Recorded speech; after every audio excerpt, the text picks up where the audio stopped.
Good evening, our viewers at home. Welcome back to Restoration Times. My name is Faith Mampejo, and as usual, I'm not alone today. I have a wonderful, wonderful guest member of our church, which is our mother. I'm just going to give her time so that she tells us more about herself. Over to you, mother. Hi, good evening. My name is KENEILWE. I'm a mother at the Restoration Center Ministries. Yes. Okay, so welcome to our channel. Just relax. We're just gonna have a conversation and all that. So, can you please tell me what is your relationship with actually Restoration Center Ministries? I am literally a mother of 99% of the kids Yes, at the church. of course. I've been at the church since around 2014 or earlier, I'm not sure, but somewhere there. And I've been there since, and I'm still there, and I'm still mothering everyone who needs mothering. Yes, yeah, at church, that's the greatest thing. We are never without mothers. Eh? We've got good parenting as well. So, can you please tell us about what do you do, maybe career-wise and all that? I always go back to where I started in life. My core training is nursing. I've got a degree in nursing. Oh, okay. I worked there for a few years and left and went into pharmaceutical sales. That helped me get into training. I've been in training since around 2004, 2005. And currently I am now running my own business, dealing with training and development and leadership development and everything training related. That's interesting. That sounds like quite a lot. Eh? I think I heard from nursing, and then when you started going, like I think it went over. So, but can you tell us, like, how do you balance? Because I can see that it's a lot. How do you balance that with maybe the things of God, like being a mother at church, and also career-wise and all that? How does one balance the two? You know, the best thing is to have resources. Resources within the church, with resources outside the church, meaning people who you can go to for help, people who can be there for you in times where you need someone to take over something within your business or something within church. Your ability to also delegate is what helps me to say I can delegate with ease, looking at people's expertise, so it helps. For me, that's where what I always look at to say I must surround myself with experts in various fields. You can be an expert cleaner, you can be an expert cook or chef, anything. So I look at having such people within my mix, and it keeps me grounded. Oh, that's interesting.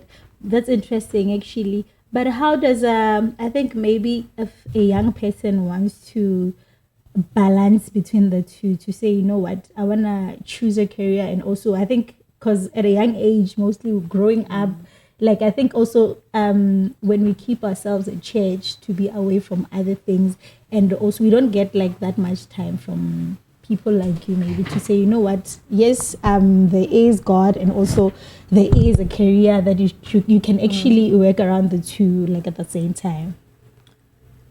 For me, those who have managed to talk to me, I always say time management is critical. Time management.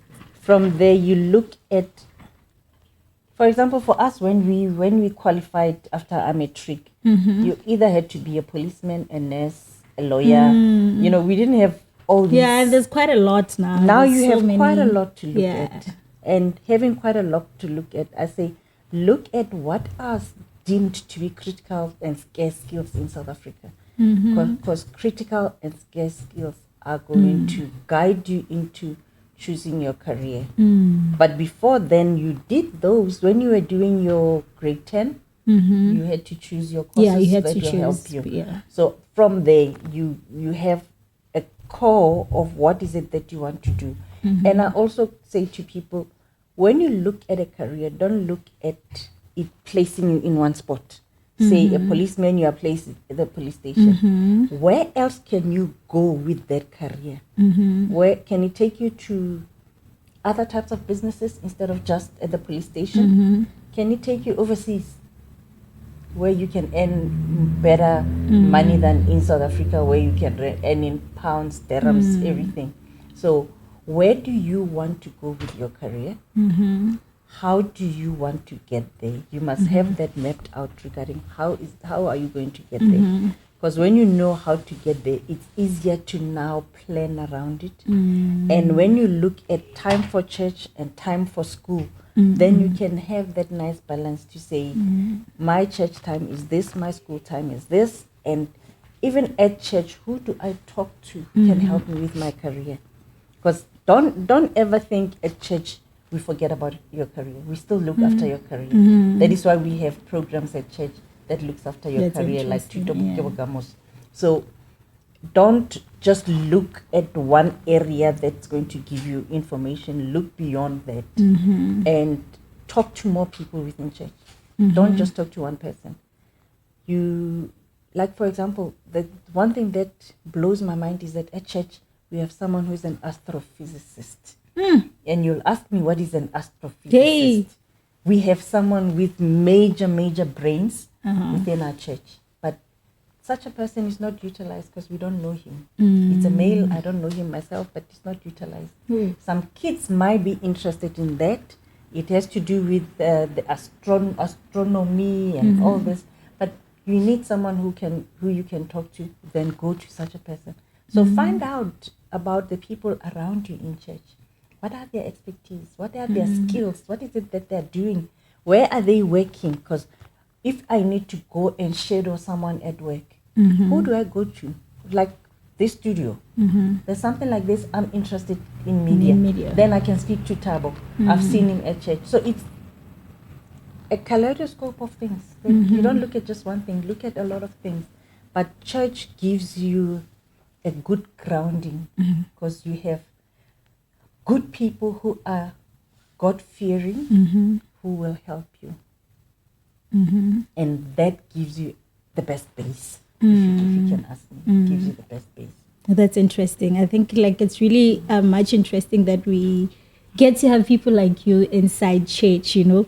I think I do remember in my years, just after high school, being confused to say like, which career do I actually want to do? Because like, of course, as you said, at grade 10, that's where you get an opportunity to actually choose the basics of which, like where you want to proceed with your career and all that. Like the confusion of leaving high school to wanting to be sure and be certain to a point where like, this is who I want to be in life, and also aligning that with finding the right people, or this is what I want to study and all that. Like, are there any channels maybe where a young person after school, how do you kind of like access those guidelines?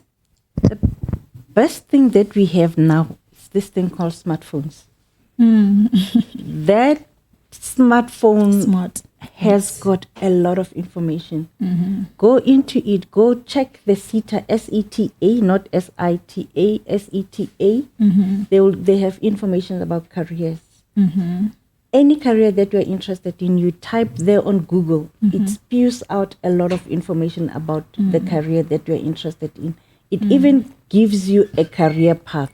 Now we've got artificial intelligence. Artificial intelligence will, you just tell them, like ChatGPT, you just tell them that I'm interested in being a nurse. What can I do? It will tell you need to go to such an area. It knows that you're asking the question from South Africa. It will guide you according to the South African route. And it will even give you career path within that profession that you're choosing. And a career path is mainly, how do I get to other points in life as I'm studying this career? So it gives you that path that will get you to be your best. Because at the end of the day, I think everyone wants to be the best they can be in whatever field that they're at.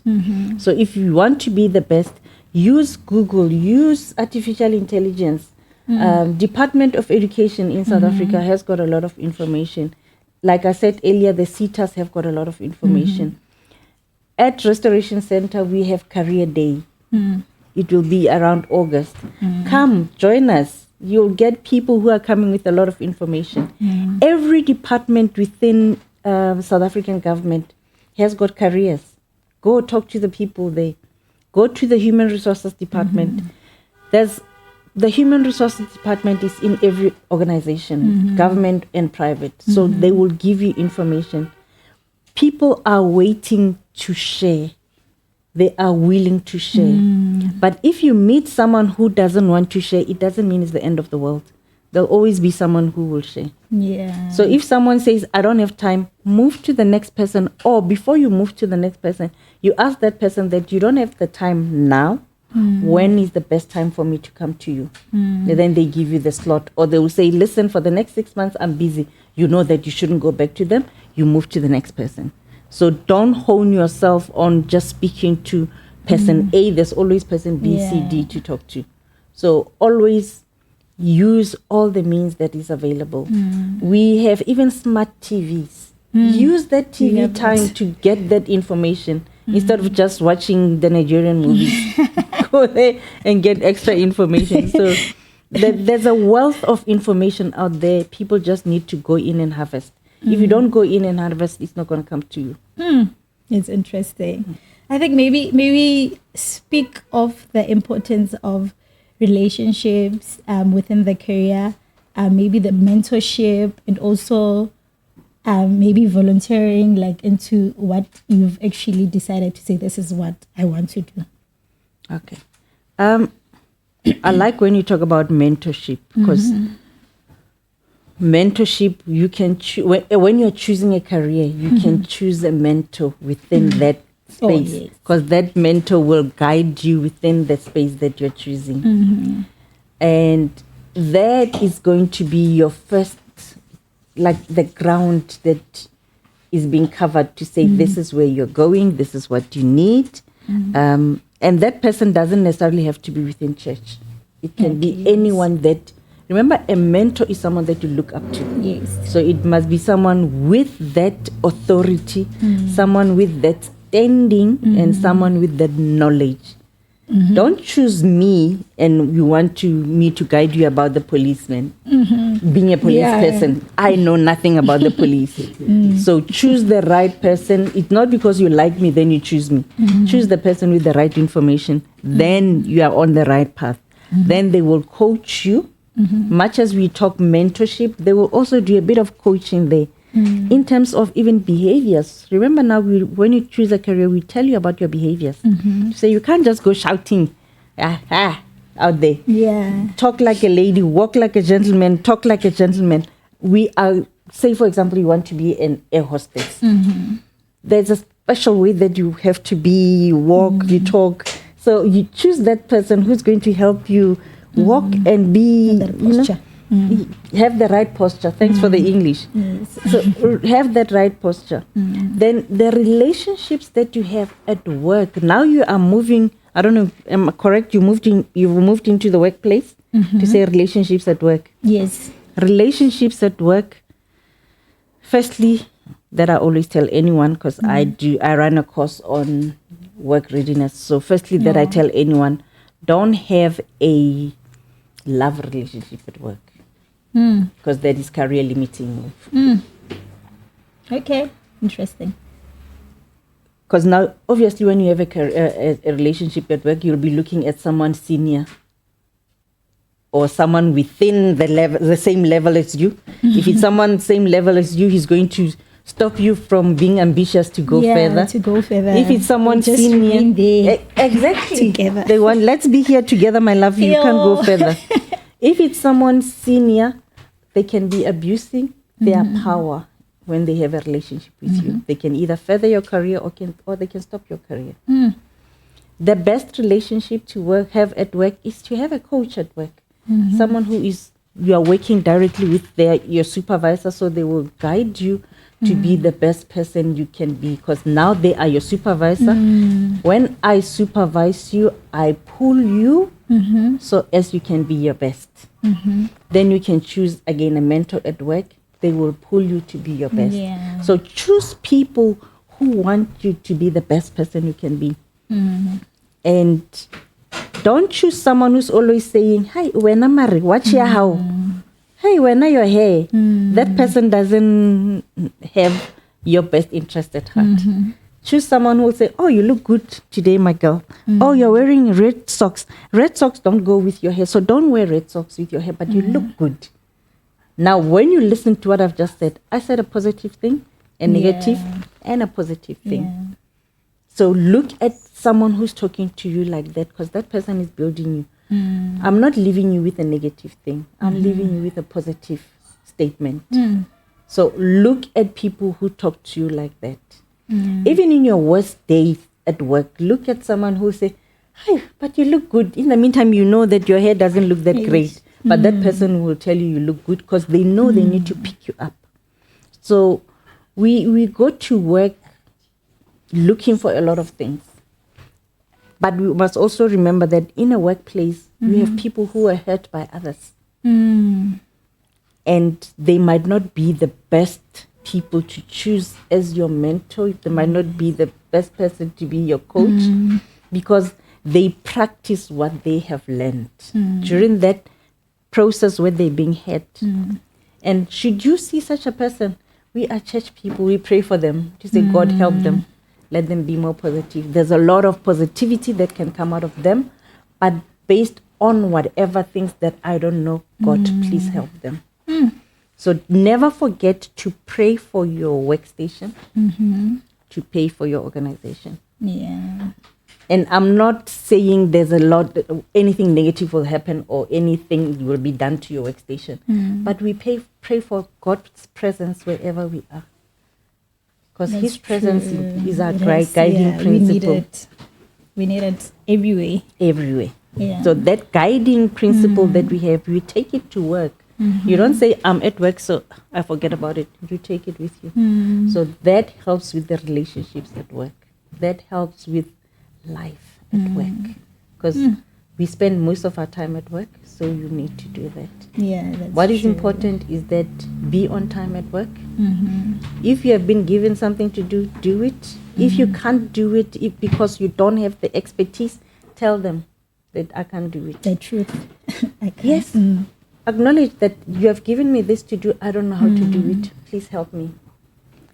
If you don't have time because you are swamped, a lot of people have come to ask you, you show them to say, this is what everyone has asked me to do so far. I might not be able to do it. Can you give me extra time to do it? So be honest. Honesty is the key. But also at the same time, much as I say be honest, we don't always say, I can't do it, I'm swamped. All the time. Because then we start being suspicious to say, this one, always Yana, she's busy. So we might think that is not the truth. So sometimes show them to say, this is what I have on my plate. Yes. That's why I say I can't do it. But Friday, I've got nothing on my plate. Can I do it on Friday? Yes. Because now I'm giving you a slot that is free and I'm going to prioritize what you have asked me to do on Friday. So that's your win. Yeah. And just smile. Very interesting. I hope every young person will get an opportunity to listen and get deep into everything that Mama is saying. You spoke about work readiness, right? What are the tips, maybe the pros and the cons that like you can give to us? Work readiness is about mainly, firstly, cleanliness. Be clean. We are not saying go and buy new clothes. The clothes that you have, even if they are torn, let them be clean. Where it's torn, sew it. Okay. Your clothes. Be clean physically. From your head to your toes. Be clean. Then show up on time. Time is important at work. If you have to start at 8, be there at 7:45. Be on time every time, all the time. Don't be the first one to ask, it's lunchtime. Get someone else to ask that it's lunchtime. Don't be the first one to ask homegoing time. Send your friends to ask. No, you don't have to send anyone. But sometimes you can pretend to be too busy. Yeah, and say, or maybe just cover up and work and finish. And finish your work. Yeah. And you can even say, ma'am, I finished my work. Can I go for lunch? I've finished what I've been asked to do today. Can I go home? And when you say, can I go home? The first thing that we do, we go like, oh, we didn't realize that it's 5:30 already. You see what you have done? Because I will definitely look at the time when you tell me you're going home. I will look at the time when you tell me you're going for lunch. So make sure that what you are required to do is done. Or you can say, I'm still busy with it. It requires more time. Can I go home because I'm using common transport? Still fine. But when every day, 1 o'clock, I'm going for lunch. 12 o'clock, 5, chayile. Then we look at you and say, this one is not interested in being at work. So the work readiness is about you showing up and showing off. You show off by doing the best that you are supposed to do. If it's class time, be in class, be there, be your best. If it's work, physical workstation time, be there. And that is the things that the workplace is looking at. And I can't overemphasize cleanliness. Because we look, this is what we see first. Remember when you come to work, we don't know whether you are skilled or not. Yes, you went to varsity, you are an accountant, you are qualified, you are an accountant. But do you know the systems that we are using? Do you know how they dress? And don't be show off and come with your Versace from head to toe. It sounds ridiculous, but don't be a show off like that. You can put a little bit of Versace, but don't be, and don't come in and say, I'm a graduate, I've done my accounting and now I am here as an accountant, and we'll say, okay, what do you do? No, I balance books. Which books are you going to balance? We throw it back at you. So we say, I am here, it's my day one, I've been told to meet so and we'll point you to so because so will be either your buddy or it will be the HR person that you have to meet for the day. So be humble. There's nothing that beats humility in a workplace, at church, at home. Just be humble. Then more things will happen for you. You will be thought of every time there's a project that is interesting, that can give you more skills. We know that humble Angie. Please call Angie. Yeah. Then, we know that this one is humble enough to learn. She doesn't come with the arrogance to say, I'm a graduate. Because maybe you tell me you're a graduate and I've got my PhD. You don't know me. So you don't know what you don't know in a workplace. So be humble, so as more things will be revealed to you. Okay, that's interesting. I think I want to ask more like on the work issues and matters, like the challenges. What are the challenges that young people can face at work concerning that we come from different families, of course, we come from different religions and all that. What challenges can you make sure that how do you actually overcome? For I would say for us as Christians, when we get to a place, we like to say, I'm a Christian. You get there, you're going to meet atheists. You are going to meet people from various churches. That is your first challenge. What you do, stay humble, stay focused on your faith. Yeah. If you are lucky to get into a place where there is a church cell group, join them. But don't get there and say, I'm a Christian and I'm going to start a cell group. And they will tell you, religion doesn't work. We don't do religion, we don't do sports, we don't do. So mostly because it's like that. Exactly. So look at what is happening before you can make it obvious that this is what I am. No, you can say I'm a Christian, but before you can say I'm starting a cell group, just prayer scan, at 8 o'clock. Scan the area, know what is happening.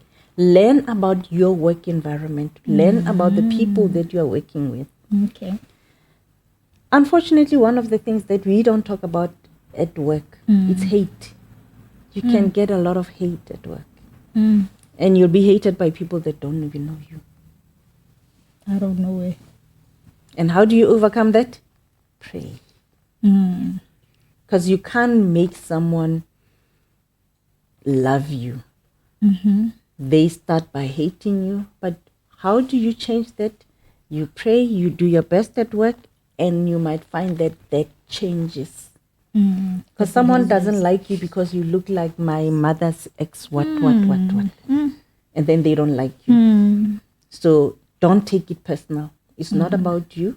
It's about them. Don't own their hate. Let them live with their hate. Continue smiling, continue praying, and continue having fun at work. And fortunately, I'm talking to Christians. I don't have to say, don't drink at work. Because part of work readiness, I tell the people to say, drinking at work is not allowed. So for you guys, it's easier because you're Christians, you don't even drink. So those are mainly the challenges at work. Sometimes the challenge might be that you are at work, you are doing your best, you are an expert by now, and then there's a retrenchment.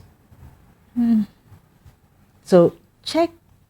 Most companies have employee assistance programs. Use them for anything that you need.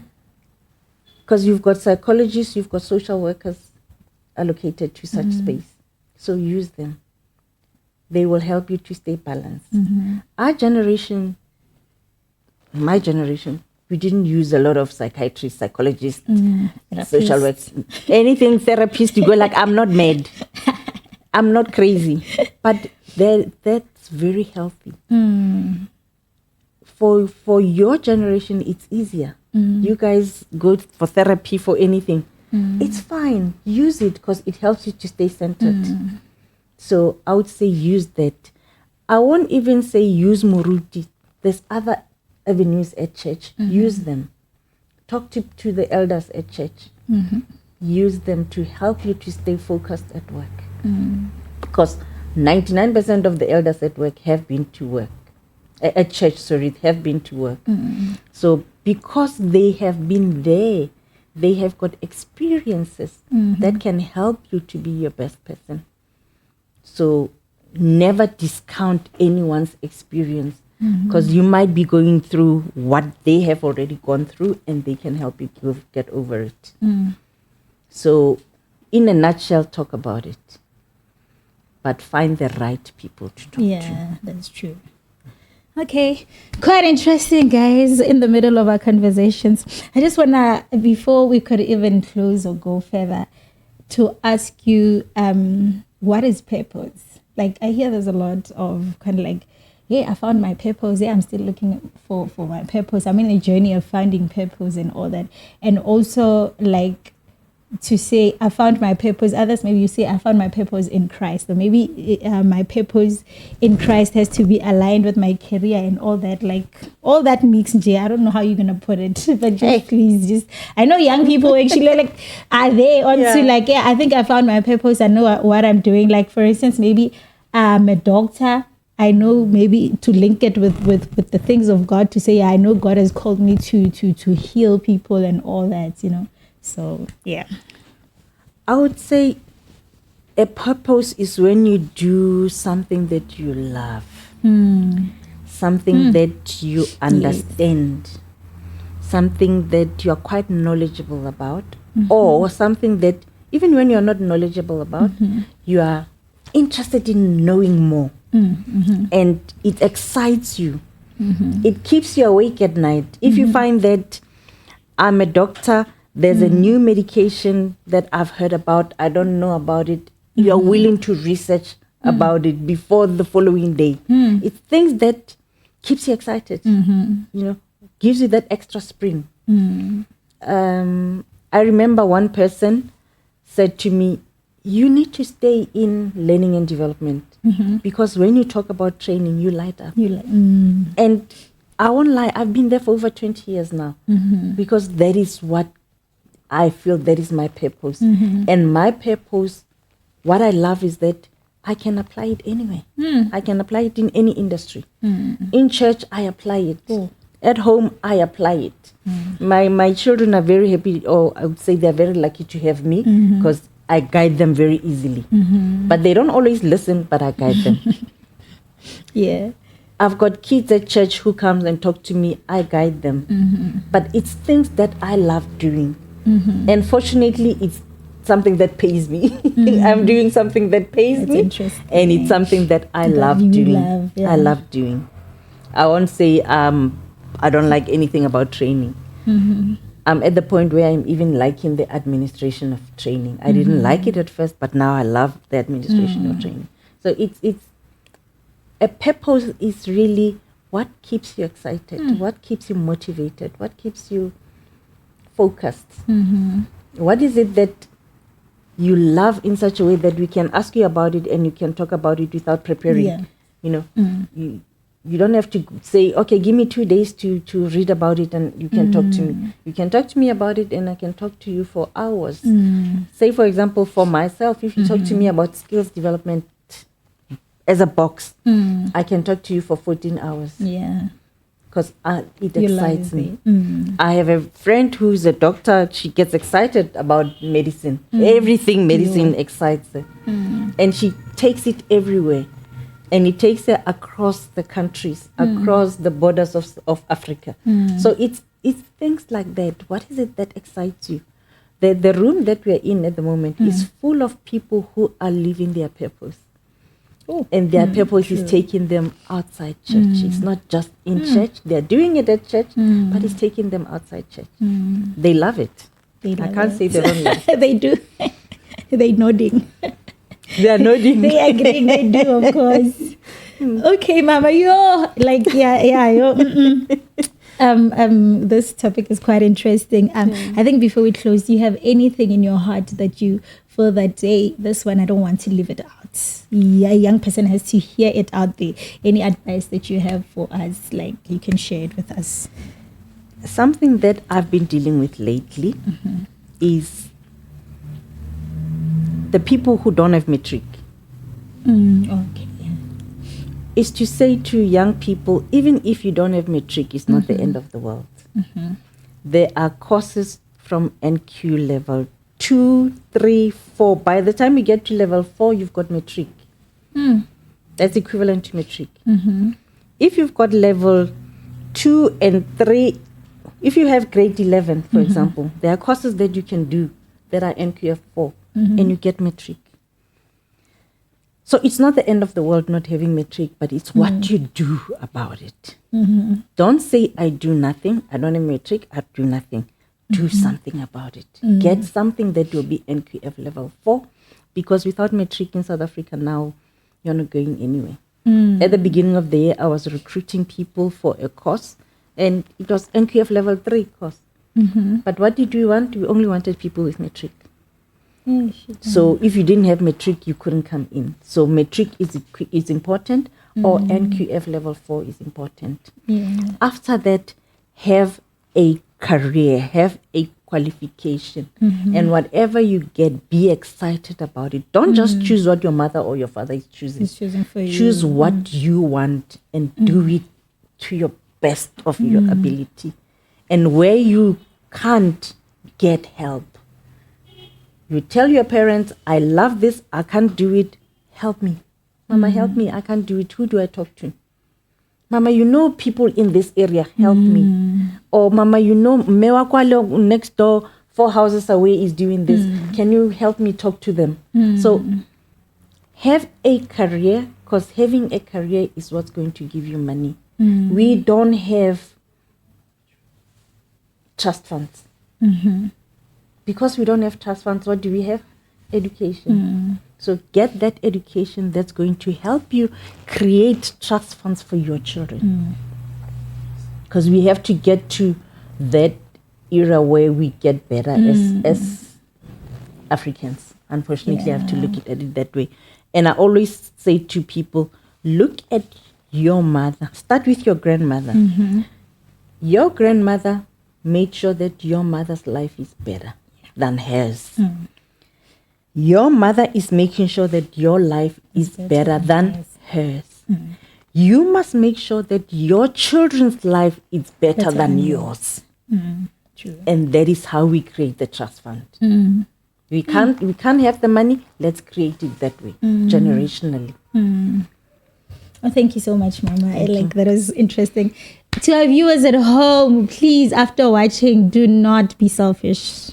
Young person, share it with another person, and don't forget to like and comment. Until I see you next week. Bye.